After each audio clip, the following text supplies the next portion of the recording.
Hi, everybody. Welcome to the event. My name is Allison Chen, and I'm the project lead intern for the IHL Youth Action Campaign program at NHQ. I'm also at school, so that's why I have my mask on. Today, I get the privilege of being the MC for this event. So thank you guys all for coming. Before we're going to get started, I'm going to introduce the panelists that we have today. Today, our panelist is Christian Jorgensen. He is the legal advisor for the IHL team here at National Headquarters. So without further ado, I want to give a warm welcome to Christian. Hi, Allison, thank you. And thank you everyone for joining us. We know that this is a little bit past Red Cross Red Crescent Day, but we wanted to do something special so we can learn a little bit more about where the movement came from and where the organization came from before.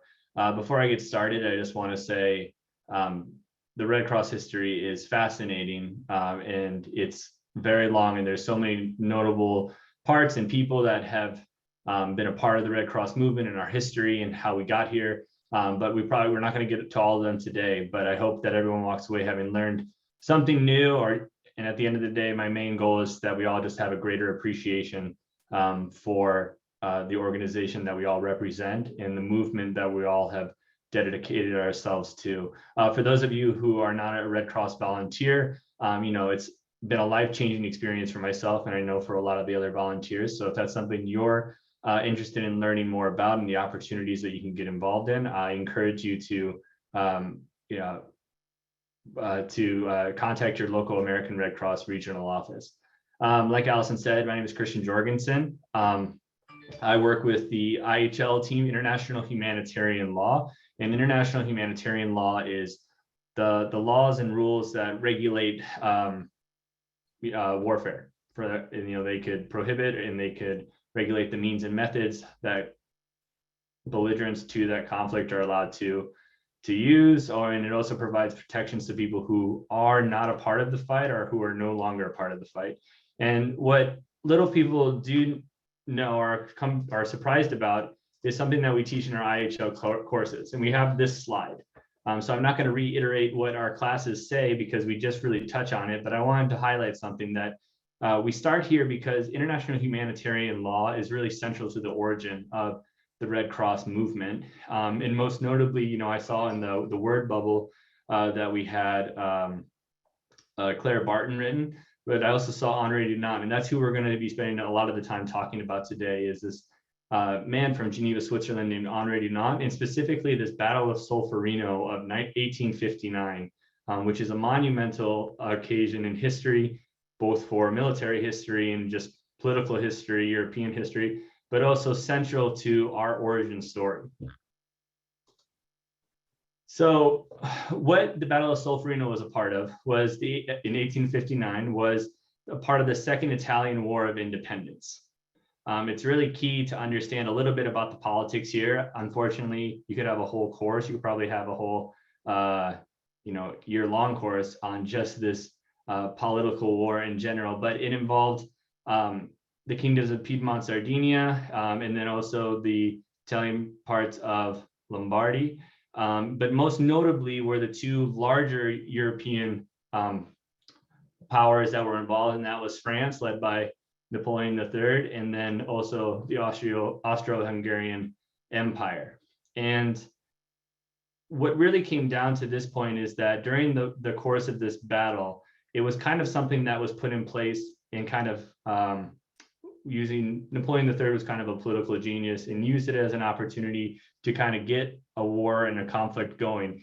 His concern wasn't so much the independence of the Italian states and them being able to unify, but he was looking for an ally with them. And so he supported the Piedmont Sardinians, and he waged war against the Austro-Hungarians in the northern part of Italy.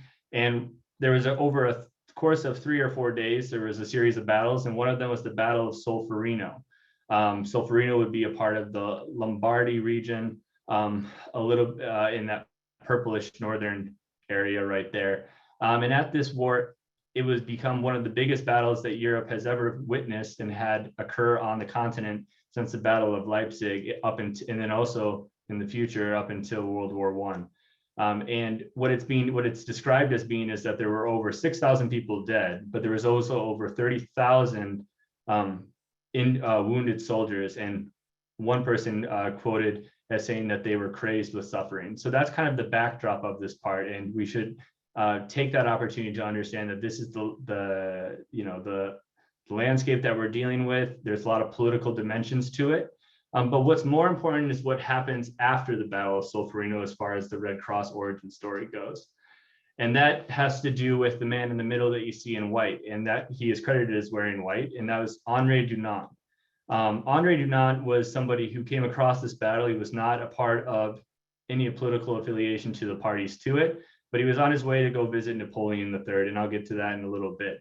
But he didn't meet Napoleon III. What he did come across was over 6,000 dead people and over 30,000 wounded soldiers. And he took it upon himself with just a handful of volunteers to deliver aid to those who were wounded, because he noticed that there was no one doing this. And like I said, he recruited these volunteers. These were tourists. There was some retirees on vacation. There were some people who were just living in the countryside, and he recruited them to help carry out the much needed support and help to the wounded soldiers there. This is kind of an introspective look at history. For me, that's how I kind of view history, is what can I take away from it? And to me, it's kind of central to the Red Cross mission, which is to alleviate suffering wherever it's found. But the key takeaway here from Henri Dunant, and we'll learn that he later became the central focal point for starting the International Committee of the Red Cross and the organization of what we know now as the Red Cross or Crescent Movement. But it's that the alleviation of suffering requires action and initiative when the opportunity comes. So like, it doesn't take us just saying, oh, we should do something. It actually takes action to do something when you see it occur. And I see that every day at the Red Cross, and I see that every day at other national societies throughout the Red Cross or Crescent Movement, and it's very inspiring. And then, just reading the history book, we can see that the most monumental occasions occur when people take action to do good and not just think about doing good. But now let's learn more about Henri Dunant.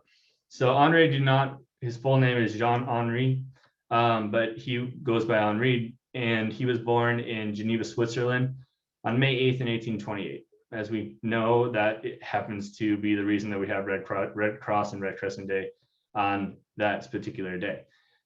He was born into a prosperous Genevan family. And at the age of 10, he was sent to a very prestigious school. However, Henri Dunant himself would say that he wasn't much of a student. He would much rather, and not much of a socializer either. He would much rather sit and read books and kind of be a daydreamer, I think is what they would call. And so he didn't do that well at school because he really didn't put the work into it. But he had a lot of ideas, and basically what ended up happening is they ended up sending him to a trade school for banking, because back then, if you weren't doing good at school, it's sending you to a trade school to start doing banking. And he became kind of, besides just continuing to read his books and do some writing that he was trying to get published, he just started to be a businessman. The interesting thing is that he was not that good of a business person, so he didn't have a lot of success in his younger years with really organizing anything successful. But another thing to understand is that during this time in Switzerland and throughout Europe, there was this idea, especially in Switzerland and Geneva in particular, there's this idea of what is to be respected is for someone to be pious and someone to be philanthropic, or at least appear to be. So he joined a lot of organizations, and he really did try to bring a lot of these ideas, because at the end of the day, it really was who he was, someone who really did want to help people. He just didn't have the best judgment when it came to business, and also sometimes his ideas seemed outlandish for some people. In fact, one person from the Christian Association that he was a part of said that it's a pity that he has no judgment, because with judgment he would be pure gold. Basically saying that he means well but doesn't really execute the best way. And so the next part of Henri Dunant, not really succeeding at much, staying to himself, was that an opportunity arose from France, encouraging Frenchmen to move to French Northern Africa to bring the French culture to it, but also to, at the same time, establish some type of French citizenry industry there.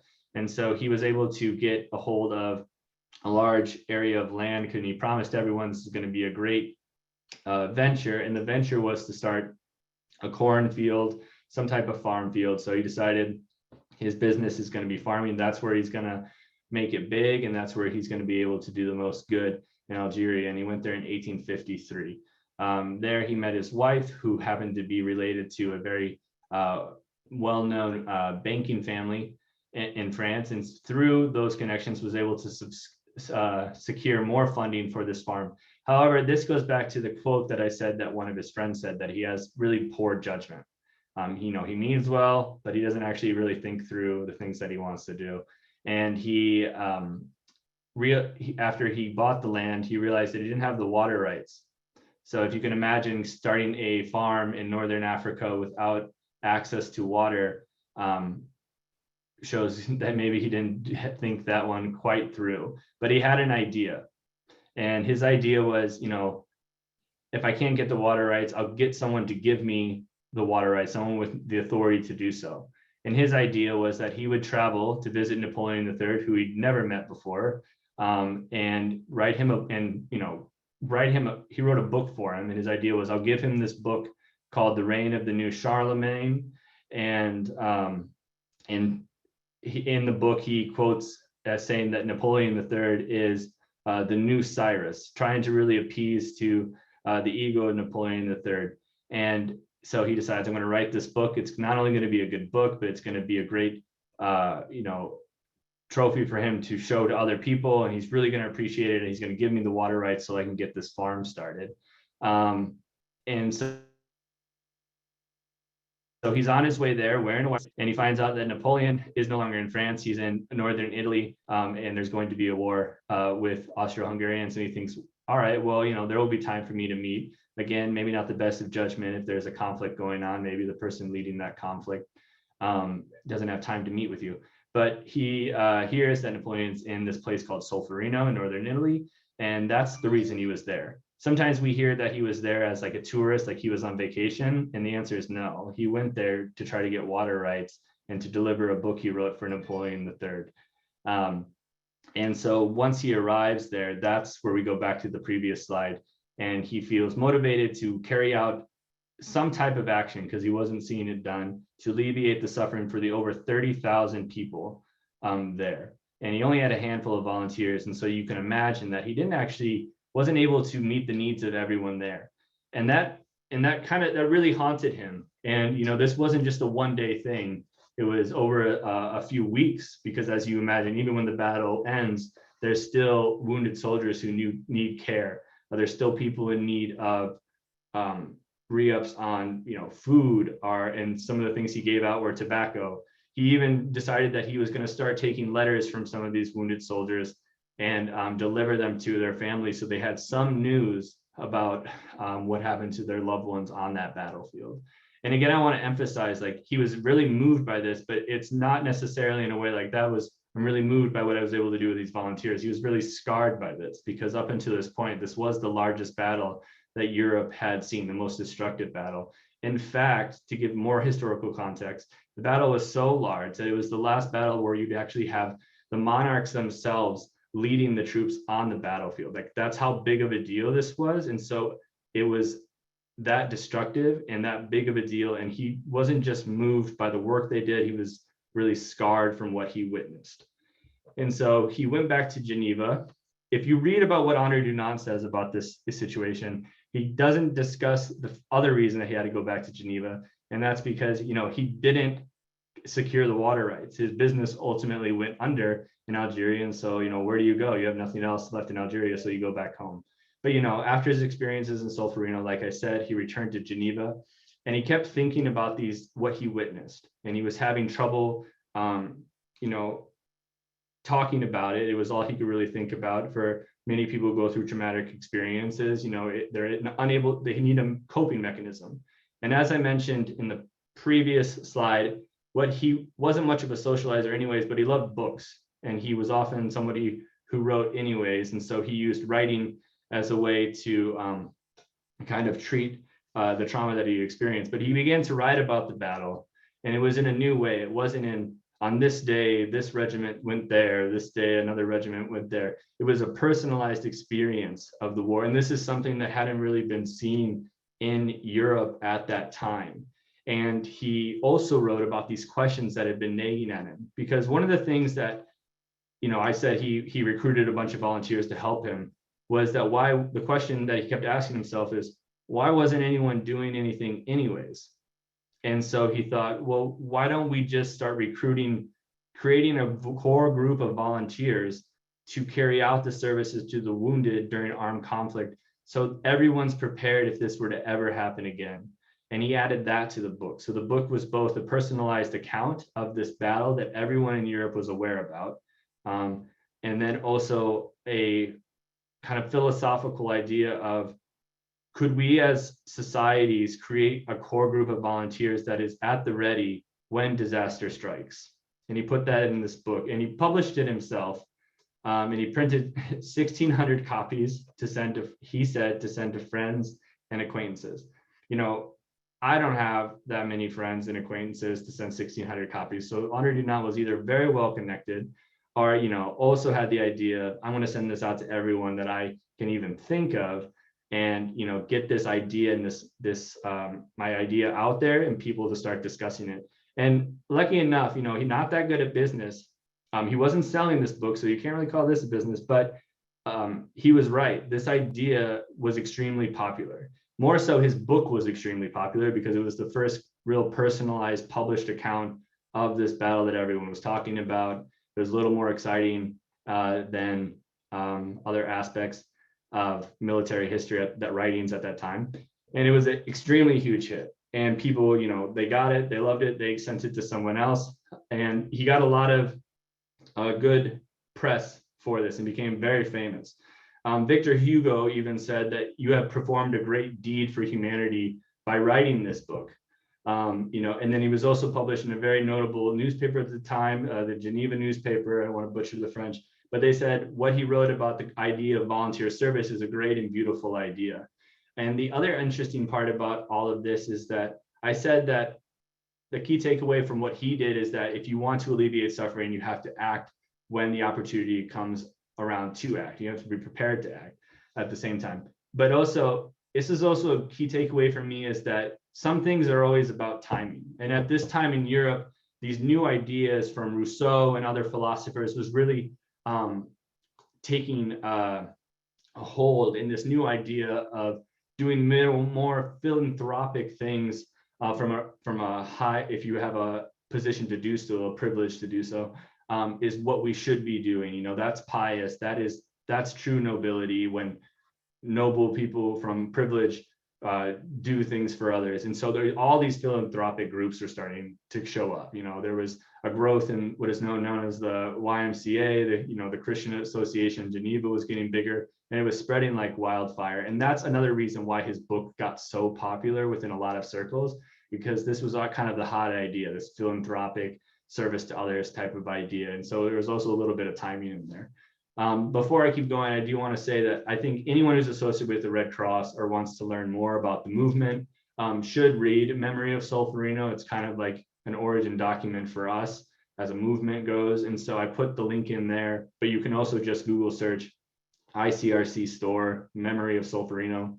You can get a free PDF for that as well. And so this Memory of Solferino was sent to a lot of people, but there were a few individuals that have a key part and an importance that they receive this, that it's important that they receive this, because ultimately through them, with Henri Dunant's vision, there would be this new actual formation of the International Committee of the Red Cross. And so those people are Henri Dufour.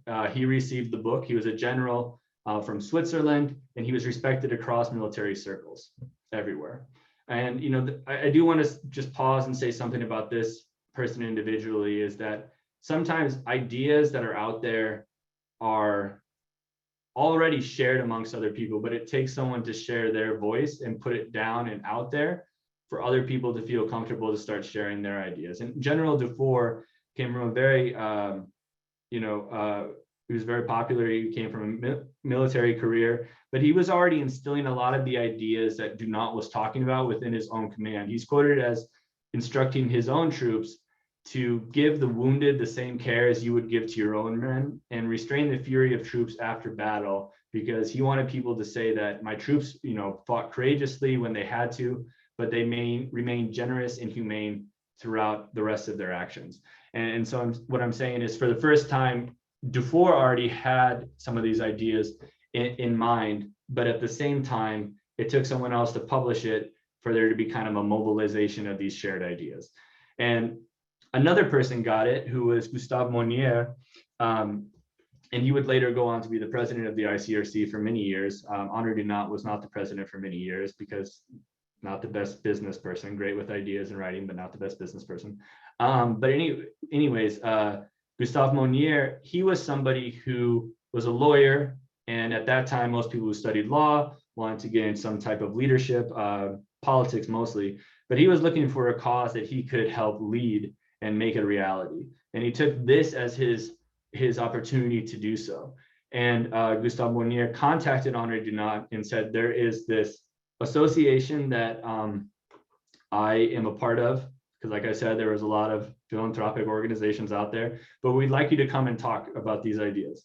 And General Dufour was there. There was also Theodore Monnoir, and then a Dr. Appia, both who had a medical background and both had experience with knowing firsthand what the medical or the lacking of the medical needs were during the course of conflict. And at this conference, Dunant, he was good at speaking, and this idea, like I said, was already popular. He met with them, all these four other men privately, and they decided, let's start a physical organization of these movement ideas. And we will be the heads of trying to lead this to other countries to get them on board of creating these volunteer core groups. Because the original idea wasn't that the organization itself would create offices for these volunteers to start. The original idea was that governments themselves would create these volunteer and kind of help monitor the actions of these volunteers and get them ready if there was ever a need for them to exist. And so they decided to start going around Europe and pitching these ideas. And it was, for the most part, most countries were open to it. One, because for political reasons, no one wants to show a large amount of destruction within their country without anyone doing anything during conflict. But also a lot of them did agree that more needed to be done, that wars would be continued to be fought, even if they said they didn't. And there needed to be some group that didn't strain the resources of the military to carry out these actions. And eventually what this led to was the first Geneva Convention of 1864. And that was a monumental document, because this isn't just a bunch of countries saying, let's agree to these things. These are actually countries taking the ideas of Henri Dunant and the other people from Geneva who started the International Committee of the Red Cross and making them into legally obligating obligations, I should say, for countries to follow. And what those were that the main takeaways would be that there was a respect for wounded soldiers, regardless of their nationality. Enshrined the principle of neutrality for ambulances, military hospitals, and hospital personnel.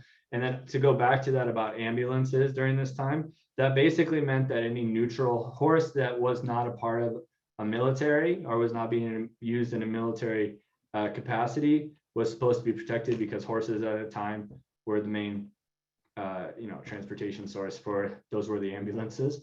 And then also anyone helping the wounded was to be respected and remain free. A lot through European history is that the idea was that people weren't really doing stuff on their own accord, not because they didn't want to, but because they were afraid to, because there weren't these legal obligations to point to and say, you can't do that, or you can do that. And then there was also another thing that obviously we who are part of the Red Cross see every single day.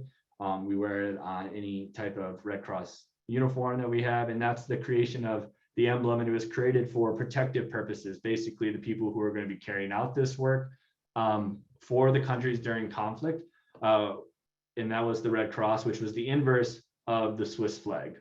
That was the deal that they made, and that's really how the convention came across. The one thing I should say is that this idea of creating a volunteer corps was popular with governments at times. It wasn't really popular with all other philanthropic organizations.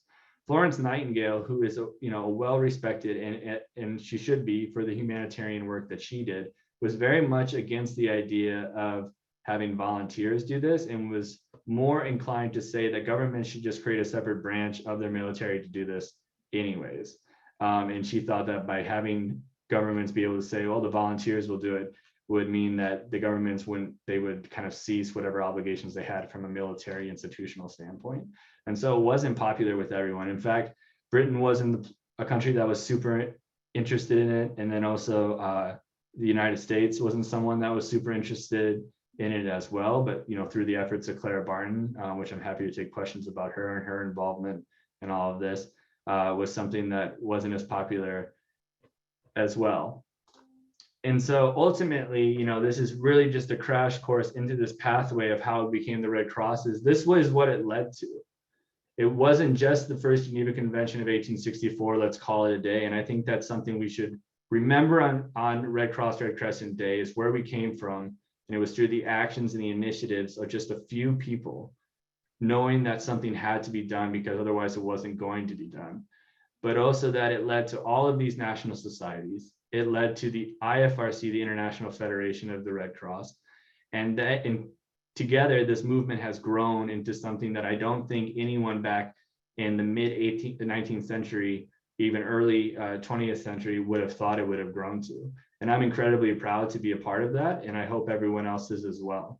I wanted to leave enough time for discussion. And I know this was a lot of information thrown at everyone right away, but I'm really honored to have had the time to talk about some of the historical things that I find so important to the movement. And I hope all of you did it as well. But I don't know if you want to do questions first, Allison, or if you want to do this raffle. I know you were doing a raffle. Yeah, we can do the questions first before we go on to the raffle. We'll stay here. So yeah, so thank you for your time. And now we're moving into the Q&A portion. If any of you guys have any questions, feel free to put them in the Q&A. But the first question is, what is the role or involvement of the Red Cross movement in modern armed conflicts? To be very simple with my answer, but also just very concise, it's still true to the ideas that came about when Andre Dunant witnessed on the Battle of Solferino. Maybe we have the Icrc, who still takes messages from detained personnel and carries them to their families. Even if you look across the world now, you'll see a large mobilization of national society volunteers helping people who have been displaced from conflict, also making sure that the necessary humanitarian aid is delivered to those conflict sites. The mobilization and the of volunteers is still a central role, and we can see that even today, and then even more so.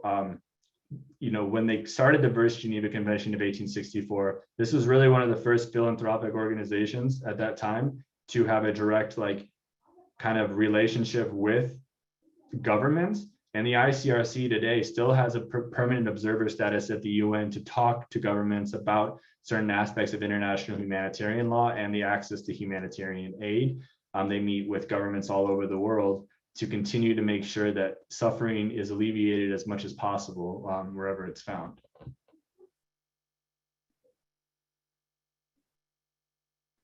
Okay, thank you. Sorry, I was trying to find my mute button for a second. The next question is, how did the Red Cross become involved with POW? With what? POW. Okay, so with POWs, prisoners of war,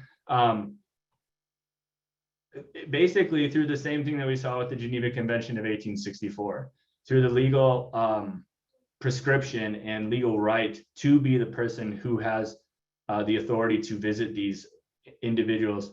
Because if you think about it, not countries who violate any prisoner of war protections aren't really going to go to the international community and say like, hey, everyone, I just want you to let you know, like, we really messed up all of here. I mean, they might, but at the same point, this allows a neutral party to a conflict to visit detainees. And that's why they have that legal authority, and that's through treaty-based law. That's not just through acquiescence of government, it's through like a legal permission that was created through this continued conversation of what is now known as international humanitarian law, which started with the First Geneva Convention of 1864.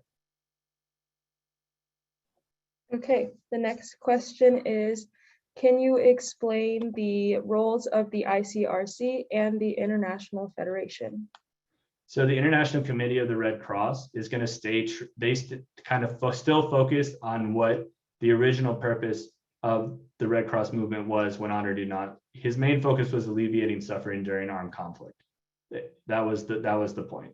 And so that's still what they focus on. And they have delegations all over the world. They also have personnel on site in conflict zones, making sure that that aid and there's access to those humanitarian needs, or resources, I should say. And then what type of relationship or interaction do national societies like the American Red Cross have with the ICRC? Okay, I just realized I didn't answer the second part of the question about the IFRC. I just wanted to get to that just really quickly. They act as a coordinating body to help mobilize national societies and act as a facilitator during all types of disasters, from national disasters to conflict disasters. They're kind of the movement's coordination head. And then could you ask the next question, and you can tell me if I'm right, is the relationship between the American Red Cross and the ICRC? Yes, and other national societies like the American Red Cross. So, I think that the American Red Cross talks with the Washington delegation, at least from a national headquarters perspective, Washington delegation all the time, because if we look at the top there, it's one unified movement. So we're independent from one another, but because we're all trying to reach the same goal, we have to work together at times on specific things that are of both our focal points or interests. And so, we coordinate with one another, but there's no hierarchy there or anything like that. Okay, and then the next question is, was the ICRC involved in negotiations to arrange for safe passage of some of the citizens trapped during current conflict in Ukraine? So most of the time, ICRC involvement in delivering, or their involvement with any humanitarian stuff, is going to be kept between the parties. Negotiations is going to be one of them.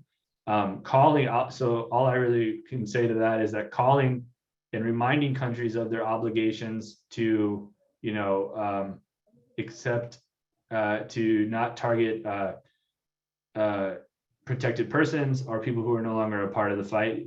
That's kind of what their role is going to be. But I don't really want to answer about their role in negotiations, from a standpoint of the American Red Cross. But, that is something that they remind countries about, and their goal is to help alleviate suffering. So that's something they would be concerned with.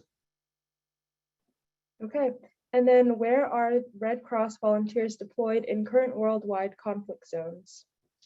We have American Red Cross personnel basically wherever we have U.S. soldiers or bases. So we have people right now deployed to Poland, and we have people in Germany, we have people in Italy.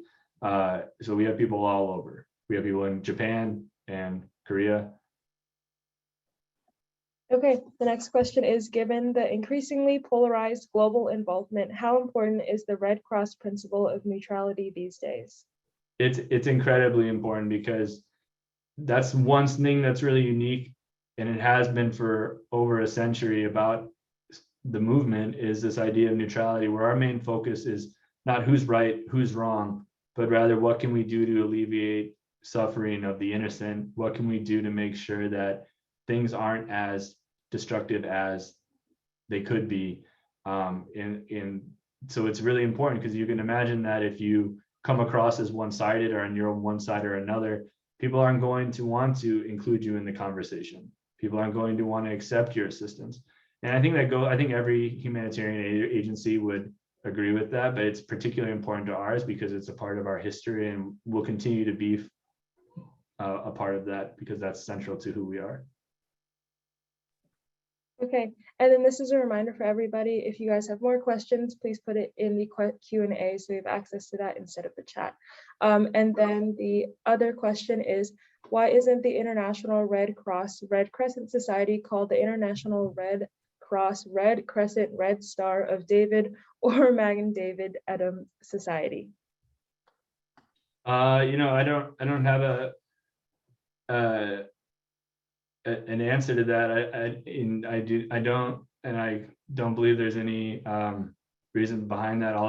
Although just to say that it's been the name and that's just the nomenclature of it. But I also know people within all national societies still just call it the Red Cross, Red Crescent movement and consider themselves a part of it, no matter if they use a Red Cross, a Red Crescent, a Red Star, a Red Lion, a Red Sun, whatever it is. Okay, the next question is, can countries decline ICRC interventions? To a certain degree, countries still remain sovereign, but there are legal obligations that permit the ICRC that countries have already agreed to. And just because you don't want humanitarian assistance on certain aspects, or you don't want people visiting your detainees, there are certain legal things that you can't take away their permission to do so. But like anything, you know, if you want to give access to one humanitarian aid agency, I'm not including the ICRC in this for those legal ones, and give access to another because you have permission, I think that's within your territorial sovereign right to do so, as long as you're not doing so to be, you know, discriminatory in how aid's given out. But that's just my opinion. Okay, that's about wraps up all the questions that we have right now. If we didn't get to your questions, or if you have further questions, feel free to email ihlyouth@redcross.org. Additionally, Christian will be dropping his own email, and I think it's also been dropped before in the chat. So if you guys also have questions, you guys can directly email that.